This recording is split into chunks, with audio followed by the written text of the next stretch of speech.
संविधान द्वारा सिखाया गया एक रिवाज, जनता के लिए बेबाक आवाज। वक्फ संशोधन बिल लोकसभा में पेश हो गया है। केंद्र सरकार की मोदी सरकार वक्फ कानून में नए सुधारों के तौर पर इसे पेश कर रही है, जबकि विपक्षी दल इसे मुस्लिमों के खिलाफ एक साजिश का हिस्सा बता रहे हैं। लेकिन पूरा विवाद क्या है, आइए चलिए समझते हैं। सबसे पहले ये समझना अहम है कि वक्फ क्या है। वक्फ एक इस्लामिक परंपरा है जिसमें कोई व्यक्ति अपनी संपत्ति को धार्मिक, सामाजिक या पुण्य कार्यों के लिए स्थायी रूप से समर्पित कर देता है। ये संपत्ति स्थायी रूप से वक्फ बोर्ड के अधीन हो जाती है। इसका इस्तेमाल लोगों के भले के लिए होता है। ये संपत्ति कृषि भूमि, भवन, दरगाह, मस्जिद, स्कूल, अस्पताल, कब्रिस्तान, ईदगाह जैसे कई रूपों में होती है। भारत में वक्फ बोर्ड की भूमिका की बात करें तो वक्फ बोर्ड स्थानीय स्तर पर हर राज्य में होते हैं, जो वक्फ संपत्तियों को मैनेज करते हैं। देश में वक्फ बोर्ड की पूरी संपत्ति कुल मिलाकर 9.4 लाख एकड़ जमीन और 8.7 लाख संपत्तियां हैं। इन संपत्तियों की कुल कीमत 1.2 लाख करोड़ तक आंकी जाती है।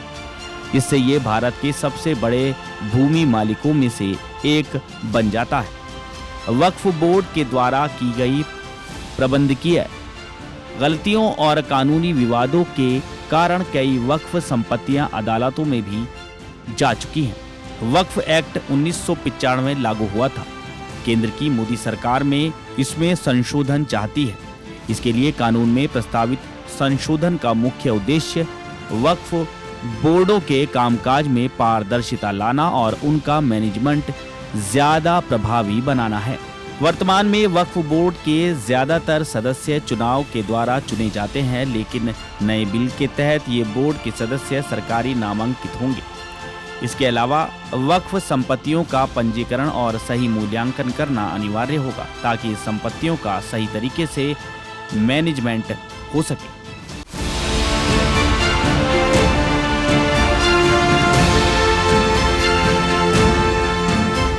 वक्फ बिल को लेकर कांग्रेस सांसद इमरान मसूद ने बताया है कि वो कौन सा क्लॉज है जिसको वो सबसे ज्यादा खतरनाक मानते हैं और वो क्यों इसका विरोध कर रहे हैं। इमरान मसूद ने वक्फ संशोधन विधेयक 2025 का हवाला देते हुए बीजेपी सरकार को घेरने का काम किया है।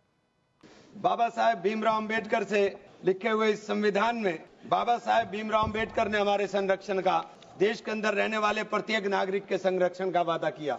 बाबा साहेब ने कहा, राजनीतिक लोकतंत्र तब तक नहीं टिक सकता जब तक उसके आधार में सामाजिक लोकतंत्र न हो। और सामाजिक लोकतंत्र का अर्थ है एक ऐसी जीवन शैली जो स्वतंत्रता, समानता और बंधुत्व के जीवन के सिद्धांतों के रूप में मान्यता देती है। मान्यवर वक्फ बिल ला करके जिन्होंने इस वक्फ बिल को ड्राफ्ट किया, मुझे बड़ा ताज्जुब होता है बार बार। वक्फ के बारे में आपको जानकारी, वक्फ है क्या? वक्फ एक फरीजा है। हर मुसलमान के लिए जिसकी जो हैसियत है वो अपनी हैसियत के हिसाब से अपनी प्रॉपर्टी को या किसी भी चीज को अल्लाह की राह में वक्फ करता है। कांग्रेस सांसद इमरान मसूद ने कहा, जिस क्लॉज की वजह से सरकार समाधान की बात कर रही है, दरअसल सबसे ज्यादा खतरनाक यही क्लॉज है। साथ ही जेपीसी की बात करते हुए कहा कि जेपीसी में 22 में से 12 सदस्य गैर मुस्लिम थे जिन्हें वक्फ के बारे में कुछ पता नहीं था। वक्फ संशोधन विधेयक 2025 की धारा 2A के अंदर ये प्रावधान किए गए हैं कि इस संशोधन विधेयक के प्रावधान संशोधन अधिनियम के पूर्व और उसके बाद गठित ऐसे किसी ट्रस्ट पर लागू नहीं होंगे जो किसी मुसलमान ने जनहित के मकसद से बनाए हैं। अधिनियम की धारा 3VIIE के तहत इस तरह का एक अपवाद प्राविधानित किया गया है कि वक्फ विधेयक 2025 के पहले वक्फ संपत्ति के रूप में जो संपत्तियां पंजीकृत हुई हैं वो वक्फ संपत्ति ही रहेंगी अगर उनके विषय में कोई विवाद ना हो और वो सरकारी संपत्ति ना हो।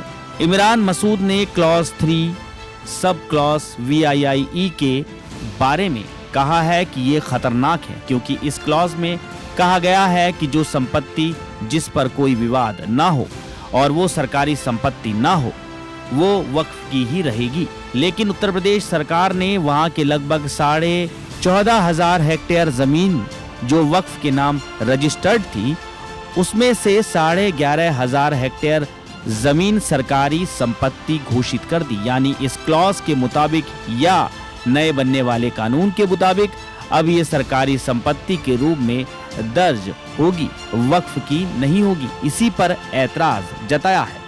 राष्ट्रीय जनता दल के प्रमुख और बिहार के पूर्व मुख्यमंत्री लालू प्रसाद यादव की तबीयत बिगड़ गई है। ब्लड शुगर बढ़ने की वजह से उनकी तबीयत बिगड़ी है। पटना में डॉक्टरों ने उन्हें दिल्ली जाने की सलाह दे दी है। लालू को पिछले साल जुलाई में दिल्ली एम्स में भर्ती कराया गया था। बिहार के पूर्व सीएम ने पिछले कुछ सालों में कई बीमारियों का इलाज करवाया है, जिसमें 2022 में सिंगापुर में किडनी ट्रांसप्लांट भी शामिल है।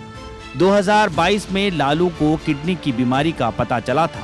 उनकी केवल 25% किडनी ही अच्छे से काम कर रही थी। डॉक्टरों ने ट्रांसप्लांट की सलाह दी, जिसके बाद सिंगापुर में रहने वाली उनकी बेटी रोहिणी आचार्य ने उन्हें अपनी एक किडनी दान की।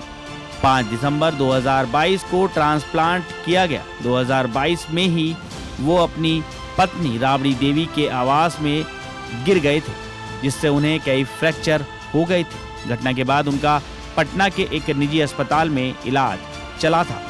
बाद में उन्हें पटना से एयरलिफ्ट करके दिल्ली लाया गया और एम्स अस्पताल में आगे का इलाज कराया गया। लालू की पिछले साल सितंबर में एंजियोप्लास्टी हुई थी। मुंबई में डॉक्टरों ने लालू यादव का ट्रीटमेंट किया था। रांची के बिरसा मुंडा केंद्रीय जेल में सजा काटने के दौरान ही लालू यादव के हार्ट में समस्या सामने आई थी, जिसके बाद डॉक्टरों ने उन्हें स्पेशलिस्ट से ट्रीटमेंट कराने की सलाह दी थी। साल 2021 में लालू यादव के हार्ट में समस्या सामने आई थी।